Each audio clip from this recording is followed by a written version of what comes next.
Good morning, students. Today we are going to start next paragraph explanation in English from NCERT book Honeycomb from Standard 7. In the previous part, we had studied that the king went to the hermit's hut for asking the three questions answer. Hermit was digging the ground in front of his hut. He greeted the king and continued digging. The hermit was old and weak, and as he worked, he breathed heavily. The king went up to the hermit and said, I have come to you, wise hermit, to ask you to answer three questions. How can I learn to do the right thing at the right time? Who are the people I need most? And what affairs are the most important? So students, let's start the next explanation. When the king had dug 2 beads, he stopped and repeated his questions. जब king ने means 2 गड्ढे खोद दिए तो वह रुक गया और उसने फिर अपने क्वेश्चंस को दोबारा पूछा. किससे? हर्मिट से.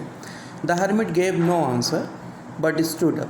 लेकिन हर्मिट जो था उसने कोई भी जवाब नहीं दिया और वह खड़ा हो गया. Stretching out his hands for the spade and said. और अपने हाथों को खींचने लगा और कहने लगा, now you rest and let me work. और राजा से कहा कि अब तुम बैठ जाओ, आराम कर लो और मुझे वर्क करने दो. But the king did not give him the spade and continue to dig. लेकिन राजा ने उसे फावड़ा नहीं दिया, स्पेड नहीं दिया और लगातार उसे खोदने लगा. 1 hour passed, then another. The sun went down behind the trees. और खोदते खोदते फिर 1 घंटा बीत गया और सूरज जो था पेड़ों के पीछे छिपने लगा, यानी कि सनसेट का समय हो गया. And at last the king stuck the spade into the ground and said. और लास्ट में फिर राजा ने स्पेड को ज़मीन ग्राउंड पर रखा और कहा, I came to you wise man. और हर्मिट से बोलता कि मैं तुम्हारे पास आया हूँ बुद्धिमान आदमी, for an answer to my questions, अपने क्वेश्चंस के आंसर मानने के लिए. If you can give me no answer, यदि तुम मुझे कोई भी जवाब नहीं दोगे, tell me so and I will return home, मुझे बता दो इसलिए मैं वापस चला जाऊँगा. Here come someone running said the hermit. Hermit ने कहा, यहाँ कोई दौड़ता हुआ आ रहा है. The king turn round and so a beard. Beard means होती है दाढ़ी. Beard man running towards them. और जैसे ही राजा ने पीछे मुड़ करके देखा, क्या पाया कि एक आदमी जिसकी दाढ़ी है वो भागा हुआ आ रहा है. His hands were pressed against his stomach. Stomach means a पेट. और उसके जो हाथ थे वो स्टमक को पकड़े हुए थे, उसको चिपके हुए थे. From which blood was flowing. Flowing means बहना.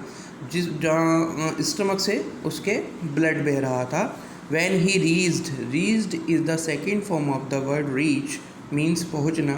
The king he fainted. Fainted is the second form of the word faint. Faint means बेहोश होना. And fell to the ground. The king and hermit removed the man's clothing and found a large wound in his stomach. और जैसे ही वो दाढ़ी वाला व्यक्ति राजा के पास भागता हुआ पहुंचा तो क्या पाया कि जैसे ही वो राजा के पास पहुंचा बेहोश हो गया और ज़मीन पर गिर गया. और फिर राजा और हर्मिट ने पाया, जब उसके क्लोथ्स को हटाया, उसके कपड़ों को हटाया, तो पाया क्या कि उसके पेट पर बहुत बड़ा घाव चोट लगी हुई है. The king washed and covered it with his hand कर्चीफ.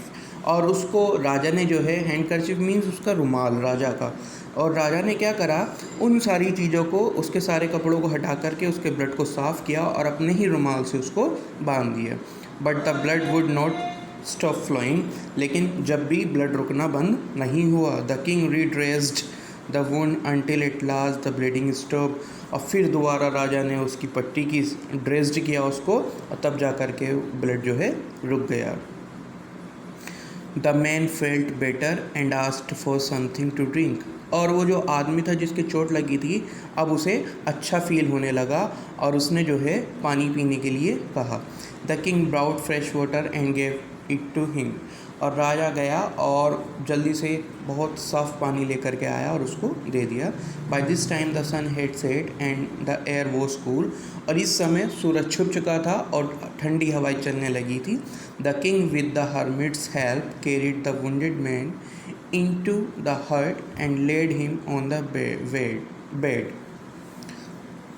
Carried is the second form of the word carry, means ले जाना। और राजा ने हर्मिट की सहायता ले करके उस चोटिल व्यक्ति को हट के अंदर ले गए और उसे बेड पर लिटा दिया। The man closed is the second form of the word close, means बंद होना। हिज आइज एंड ले क्वाइट। और जो आदमी था उसने अपनी आंखें बंद करी और चुपचाप लेट गया। The king tired by his walk and the work he had done lay down on the floor and slept through the night. Slept is the second form of the word sleep, means सोना। और राजा जो था पूरे दिन के काम से थक चुका था बहुत ज़्यादा, वो वहीं फ्लोर यानी कि फर्श पर लेट गया और रात को सो गया। When he awoke is the second form of the word awake, means जागना। और जैसे ही वे जागा, it was several minutes before he could remember। और उसे बस कुछ ही बातें याद थी। Where he was, और उसे सोचा कि मैं कहाँ हूँ, और who the strange bearded man lying on the bed was, और कौन ये अजनबी व्यक्ति है जो कि बेड पर लेटा हुआ है। और फिर क्या बोलता है जो बेड पर लेटा हुआ व्यक्ति है, फॉरगिव मी मीन्स माफ़ करना। Said the bearded man in a weak voice, weak is means कमज़ोर।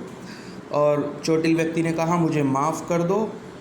और किसने?